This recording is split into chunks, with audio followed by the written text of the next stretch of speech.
जय हिंद दोस्तों, मैं प्रदीप कुमार आप सभी का स्वागत करता हूं अपने YouTube चैनल स्टडी 020 में।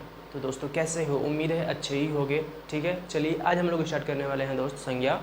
ठीक है, पढ़ेंगे हम लोग संज्ञा कितने प्रकार की होती है, संज्ञा कहते किसे हैं। ठीक है, इसके बारे में आज हम लोग विस्तृत से अध्ययन करने वाले हैं। तो सो वीडियो गौर से देखिएगा, ठीक है, आपको समझ में आए इसके लिए। ठीक है, चलिए, वैसे तो मैं समझाने की कोशिश करूँगा ही बेहतर तरीके से। चलिए ठीक है, जैसे बात आ जा संज्ञा की। संज्ञा संज्ञा कहते किसे हैं? संज्ञा किसी व्यक्ति, वस्तु, स्थान के नाम को ही हम क्या कहते हैं? संज्ञा कहते हैं। किसी व्यक्ति,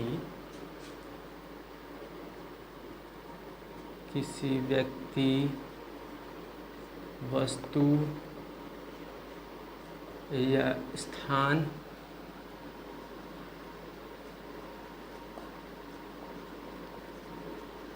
के नाम को संज्ञा कहते हैं। दोस्त ये जो परिभाषा है ना, बहुत ही पुरानी परिभाषा है। ठीक है, किसी व्यक्ति, वस्तु या स्थान के नाम को हम क्या कहते हैं? संज्ञा कहते हैं। इसके लिए मैं आपको शॉर्ट फॉर्म में एक नाम बता रहा हूँ जो याद करने में बहुत आसान होगा आपको। ठीक है, संज्ञा का मतलब होता है दोस्त सब नाम, जितने भी नाम है, चाहे वो किसी व्यक्ति का नाम हो, किसी वस्तु का नाम हो, ठीक है, किसी का भी अगर नाम हो तो उसको हम क्या कहेंगे? संज्ञा कहेंगे। संज्ञा का एक और नाम है सब नाम।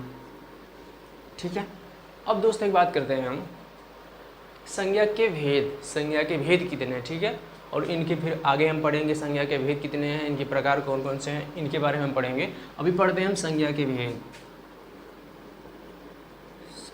संज्ञा थोड़ी राइटिंग गड़बड़ है यार। संज्ञा के भेद, तो दोस्त संज्ञा के कितने भेद हैं?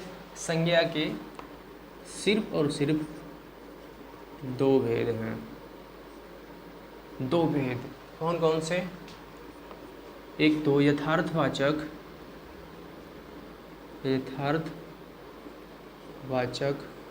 और दूसरा भाववाचक। संज्ञा के कितने भेद हैं दोस्त? संज्ञा के सिर्फ और सिर्फ दो भेद हैं। एक तो यथार्थवाचक और दूसरा हमारा भाववाचक। ठीक है, तो यथार्थवाचक किसे कहते हैं, भाववाचक किसे कहते हैं, इनको देखते हैं बहुत ही आसान तरीके से। यथार्थवाचक, दोस्त यथार्थ का मतलब ही होता है वास्तव में। जो यथार्थवाचक है, इस यथार्थ का मतलब होता है वास्तव में।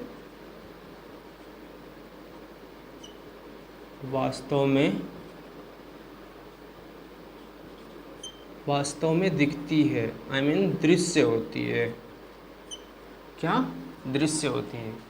वास्तव में दिखती है मतलब कि दृश्य होती है, ये वास्तव में दिखती है। ये यथार्थ का मतलब ही होता है वास्तव में। ठीक है, और अगर हम इसकी बात करते हैं भाववाचक की, ये क्या होती हैं? ये अदृश्य होती हैं। मतलब अदृश्य मतलब कि इनको देखा नहीं जा सकता, इनको हम देख नहीं सकते हैं, इनको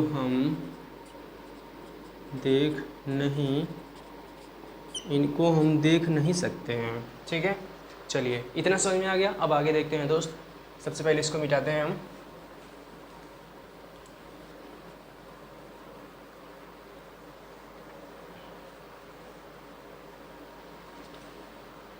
संज्ञा के कितने भेद बताए हमने? संज्ञा के बताए दो भेद। ठीक है, अब देखते हैं पहला हमारा यथार्थवाचक। यथार्थवाचक।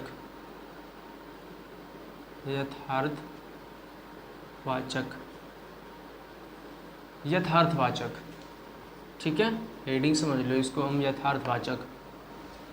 यथार्थवाचक में दोस्त ना कितने संज्ञा आती हैं, इनको देखते हैं हम। जैसे पहले नंबर पे आता है हमारा व्यक्तिवाचक।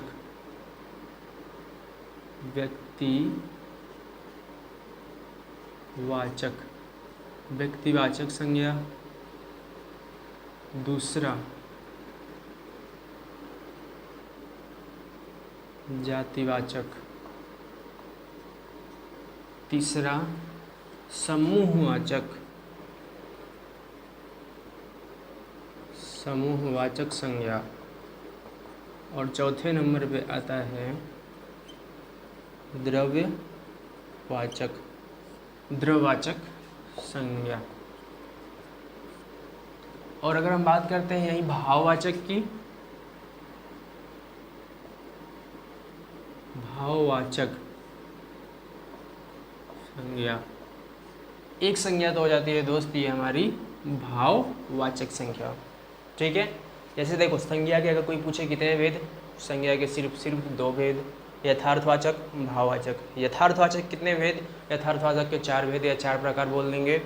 पहला व्यक्तिवाचक, दूसरा जातिवाचक, तीसरा समूहवाचक और चौथा द्रव्यवाचक। ठीक है, और पाँचवें की अगर बात करें तो हमारा हो जाएगा भाववाचक। ठीक है, चलिए तो इनको बारी बारी से देखते हैं। और दोस्तों एक बात याद रखने वाली बात है, जो हमारी पुरानी हिंदी है उसमें है कितने संज्ञा के भेद, उसमें है संज्ञा के 5 भेद। ठीक है, लेकिन हम लोग आज अपडेटेड हिंदी पढ़ रहे हैं, इसमें हम लोग सिर्फ पढ़ेंगे 3 भेद, संज्ञा के 3 भेद। विद्वानों ने इन दोनों को उठा के, समूहवाचक और द्रव्यवाचक को विद्वानों ने उठा के कहाँ डाल दिया है, जातिवाचक संज्ञा में, जातिवाचक संज्ञा में। ठीक है, कहाँ उठा के डाल दिया है, जातिवाचक संज्ञा में। चलिए अब आगे देखते हैं बारी बारी से इन सबको। लेकिन फिर भी हम लोग पढ़ेंगे कितनी संज्ञा, 5 संज्ञा पढ़ेंगे, क्या पता कोई क्वेश्चन आ ही जा। ठीक है, पुराने हिंदी के तौर से ही हम लोग पढ़ेंगे, प्राचीन हिंदी के तौर से। ठीक है, जैसे व्यक्तिवाचक संज्ञा, जिस जैसा दुनिया में कोई न हो, या जिस जैसा दुनिया में कोई ना हो उसे हम क्या कहते हैं, व्यक्तिवाचक कहते हैं। ठीक है, और अगर बात करते हैं हम इसको, क्या ये दृश्य होती हैं, हाँ बिल्कुल ये दृश्य होती हैं, और सदैव सदैव एक वचन होती हैं, एक वचन और सदैव एक वचन होती हैं। सदैव एक वचन कहने का मतलब इनका बहुवचन नहीं बन सकता। अगर किसी भी भाई को अगर वचन में कोई प्रॉब्लम है कि एक वचन किससे कहते हैं, बहुवचन किससे कहते हैं, तो उसके लिए मैंने एक वीडियो बना के रखी है, वचन। ठीक है, हिंदी में वचन की एक वीडियो आती है, एक चैप्टर आता है पूरा, उसके लिए हमने एक वीडियो बना के रखी है। जिस भी भाई को अगर दिक्कत आ रही है वचन में, वो उसको जाके देख ले, उसको समझ में आ जाएगी अच्छे तरीके से, क्योंकि हमने उसमें चीज़ें बहुत अच्छे से कवर की है। ठीक है, चलिए दृश्य होती हैं। ठीक है, अब बात करते हैं जैसे इनके उदाहरण देख लेते हैं। जैसे NH7 जो हाईवे है भैया, गांधी जी भी हो गए, गांधी हो गए, पंडित जवाहरलाल नेहरू जी हो गए। और अगर हम बात करते हैं दिल्ली शहर की, दिल्ली शहर भी अपने आप में एक अकेला ही है। ताजमहल, हमने बताया ना दोस्त आपको कि नकल हो सकती है इसकी, तो इसकी नकल क्या है, इसकी नकल भैया बीबी का मकबरा।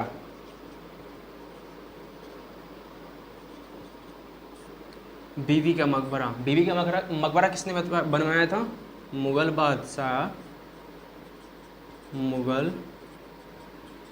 बादशाह औरंगजेब ने।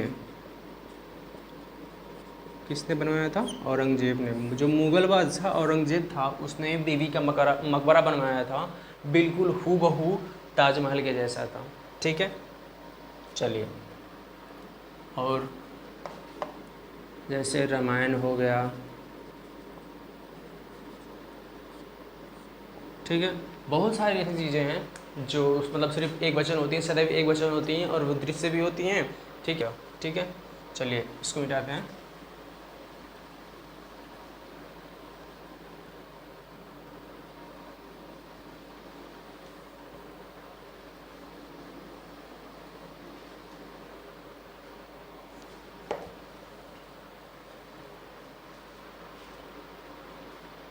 अब दोस्त अगर हम दूसरे नंबर की बात करें, दूसरे नंबर पर क्या था, जातिवाचक संज्ञा।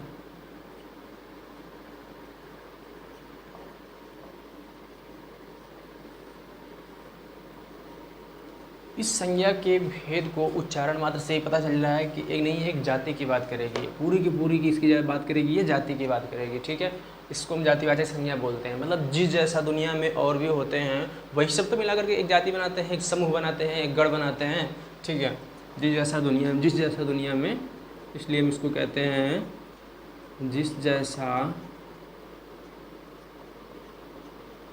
दुनिया में और भी कुछ है, और भी है। जिस जैसा दुनिया में और भी है उसको हम कहेंगे जातिवाचक संज्ञा। ये क्या होती हैं भैया? ये होती हैं भैया दृश्य। दृश्य ये भी दिखते हैं, ठीक है, और लेकिन बहुवचन भी हो सकती हैं, एक वचन भी होती हैं और बहुवचन भी हो सकती हैं। बहुवचन भी हो सकती है। इनका बहुवचन भी बनाया जा सकता है, जैसे जातिवाचक संज्ञा में, जैसे कि उदाहरण देखते हैं। उदाहरण जैसे लड़का हो गया, लड़का समूह की बात कर रहा है। बकरा हो गया, हाथी, हाथी हो गया, पूरे एक समूह की बात हो रही है ना इसमें, ठीक है। हाथी हो गया, पर्वत हो गया, से कुत्ता, एक समूह को दर्शाता है कुत्ता, ठीक है। सड़क हो गई भैया, हमारे सड़क अकेली थोड़ी, अगर सड़क का अगर किसी सड़क का नाम दे दे तो वो भैया वो क्या हो जाएगा हमारा व्यक्तिवाचक संज्ञा, ठीक है, क्योंकि व्यक्ति विशेष की बात करता है वो, ठीक है। जिस जैसा दुनिया में और भी नहीं है तभी तो उसके नाम से बुला रहा है, ठीक है, एक वचन सड़क, ठीक है। ऐसे बहुत सारे शब्द हैं जो जातिवाचक संज्ञा के अंतर्गत आते हैं, ठीक है। जो दृश्य भी होते हैं, बहुवचन भी जिनका हो सकता है, जैसे कि अगर लड़का की बात करते हैं हम, इनका बहुवचन बनाते हैं तो इनका क्या हो जाएगा लड़के, जातिवाचक संज्ञा। बकरा का बकरे, ये सब क्या है? एक बहुवचन है। इसीलिए कहते हैं कि एक दृश्य भी होती है, एक जातिवाचक जो संज्ञा होती है वो हमारी दृश्य भी होती है और बहुवचन भी हो सकती है, ठीक है। चलिए हम नेक्स्ट पढ़ते हैं।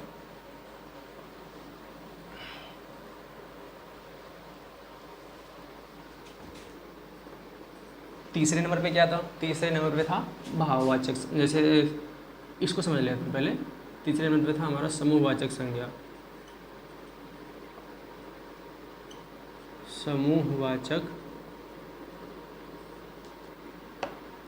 जिनकी गिनती हो सके, इसकी परिभाषा है दोस्त, जिसकी गिनती हो सके।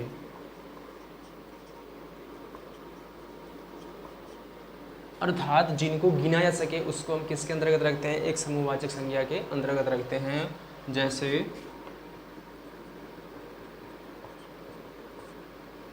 कच्छा, कच्छा को हम गिन सकते हैं। भीड़, भीड़, भीड़ को भी हम गिन सकते हैं। कैसे? भीड़ में से अगर एक एक बंदे को अगर अलग किया जाए तो उनको तो हम गिन सकते हैं ना, भीड़ को। भीड़ हो गया, पुलिस हो गई, ठीक है। इन सब को क्या है? इन सब को हम गिन सकते हैं। समूह में भी हैं, इनको हम गिन भी सकते हैं। ये क्या है? समूहवाचक संज्ञा है, ठीक है। और अगर बात करते हैं हम चौथे नंबर की, चौथे नंबर में द्रव्यवाचक संज्ञा। द्रव्यवाचक संज्ञा जिनको हम गिन नहीं सकते हैं, जिनको गिन नहीं सकते, जिनको गिना नहीं जाता भैया, गिना नहीं जाता इनको, इनको नाप तोल किया जाता है। नाप तौल की चीज़ें हैं ये, नाप तौल की।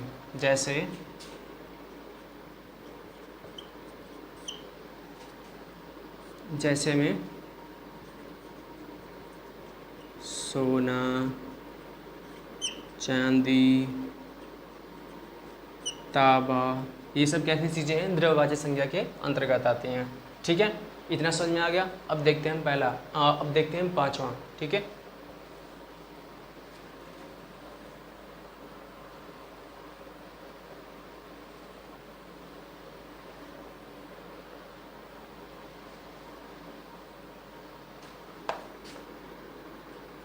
5वें पे क्या आता है?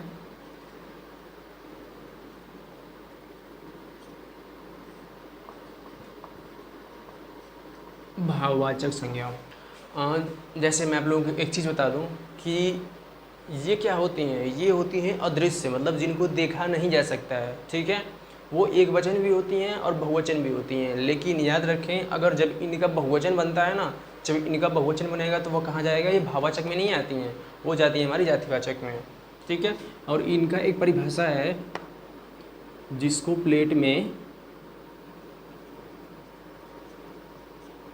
जिसको प्लेट में जिसको प्लेट में नहीं रखा जा सकता, नहीं रखा जा सकता है, ऐसी संज्ञा को प्लेट में हम नहीं रख सकते हैं, ठीक है।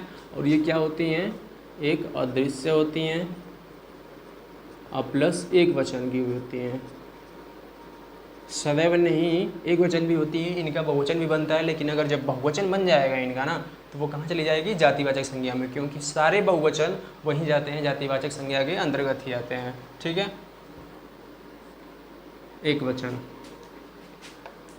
और अगर बात करते हैं जैसे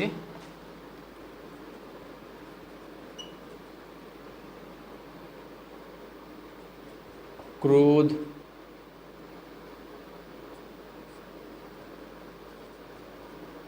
ईर्ष्या,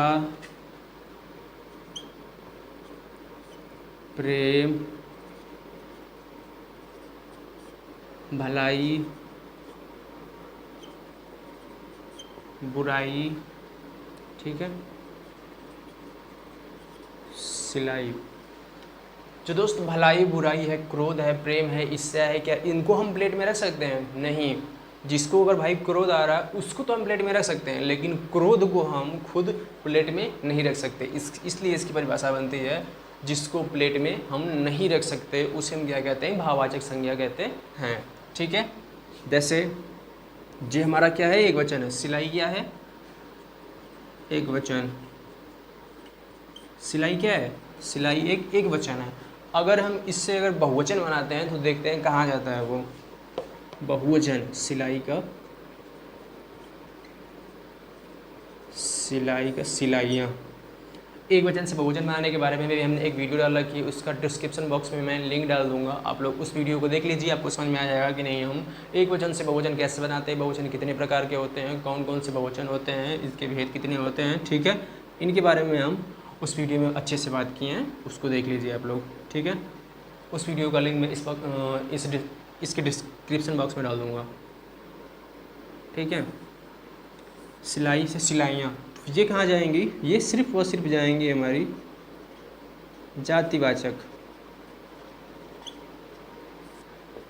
जातिवाचक संज्ञा में, ठीक है।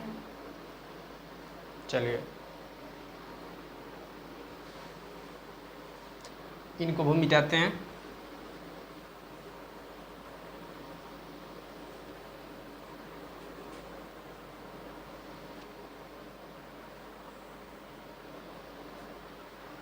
ठीक है दोस्त, चलिए अब देख लेते हैं कि भाववाचक संज्ञा का निर्माण कितने प्रकार से होता है, ठीक है। हेडिंग है भाववाचक संज्ञा का निर्माण। भाववाचक संज्ञा का निर्माण। दोस्त जो हमारी भाववाचक संज्ञा है उनका निर्माण कैसे होता है देखते हैं हम, ठीक है। उसका निर्माण होता है 5 प्रकार से। भाववाचक संज्ञा का जो निर्माण है दोस्त हम 5 प्रकार से कर सकते हैं। पहला, विशेषण का प्रयोग करके। विशेषण किसी संज्ञा या सर्वनाम की विशेषता बताता है, क्या, विशेषण, ठीक है। देखिए जैसे ऊंचा, नीचा। ऊंचा से बन गया हमारा ऊंचाई,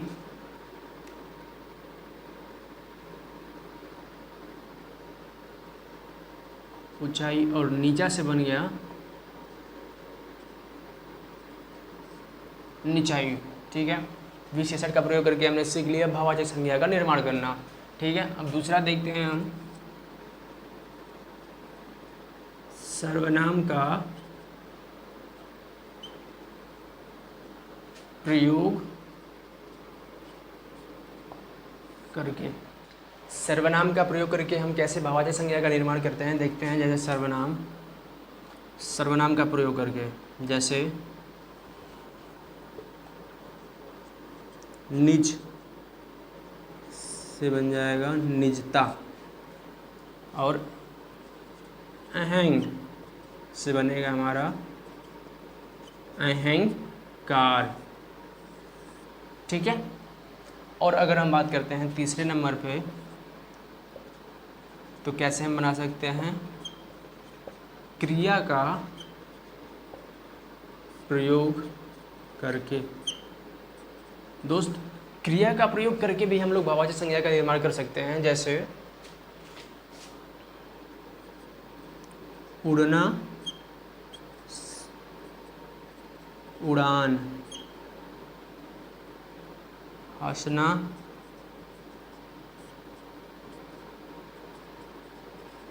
हंसी। ठीक है, दौड़ना,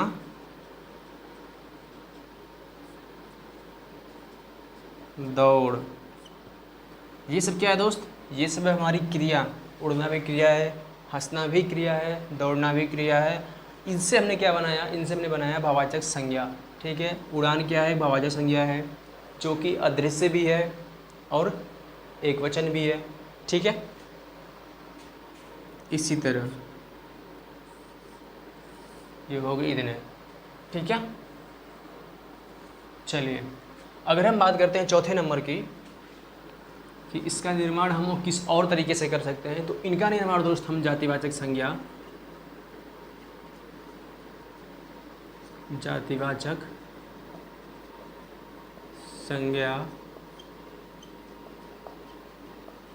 इनका निर्माण दोस्त हम जातिवाचक संज्ञा से भी कर सकते हैं। ठीक है, जैसे देखते हैं, जैसे लड़का। लड़का क्या है, लड़का एक जातिवाचक संज्ञा है। इनका निर्माण हम करते हैं भाववाचक संज्ञा बनाने में। ठीक है, जैसे लड़का से लड़कपन, लड़का हो गया, लड़का से लड़कपन हो गया। चिकित्सक,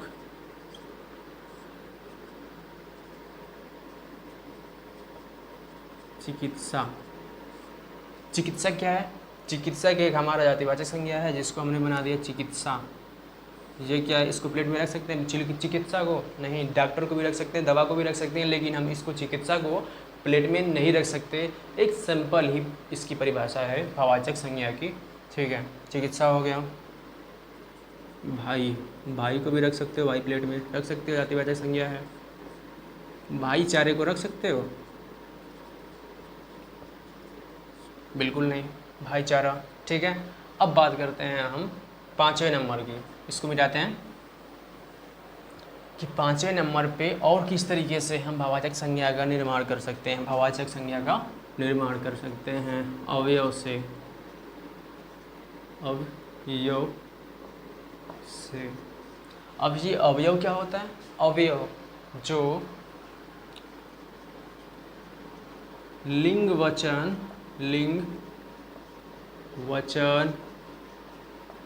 काल कारक के अनुसार परिवर्तित नहीं होता है। जो लिंग वचन काल कारक के अनुसार परिवर्तित नहीं होता है, उसे हम क्या कहते हैं, अवयव कहते हैं। जैसे उदाहरण देखते हैं, जैसे धिक से बना हमारा धिक्कार। धिक से क्या बना, धिक्कार। तेज से क्या बना, तेजी। दूर, दूरी। ये सब क्या है दोस्त, ये जो है हमारी अवयव है। ठीक है, जो लिंग वचन और काल कारक के अनुसार कभी भी बदलते नहीं हैं, इनको हम अवयव कहते हैं। और इन्हीं से हमने बनाया क्या, एक भाववाचक संज्ञा। क्या दूरी, जो दूरी है उसको हम प्लेट में रख सकते हैं? नहीं। क्या दूरी दिखती है कि तुमने कितनी दूरी तय की? दूरी दिखी नहीं। दूरी को सिर्फ हम माप सकते हैं कि दूरी कितनी है, उसको हम देख नहीं सकते हैं कि दूरी कितनी है। ठीक है, चलिए इसी के साथ दोस्त होता है आज का चैप्टर हमारा ख़त्म। ठीक है, आज का चैप्टर हमारा समाप्त।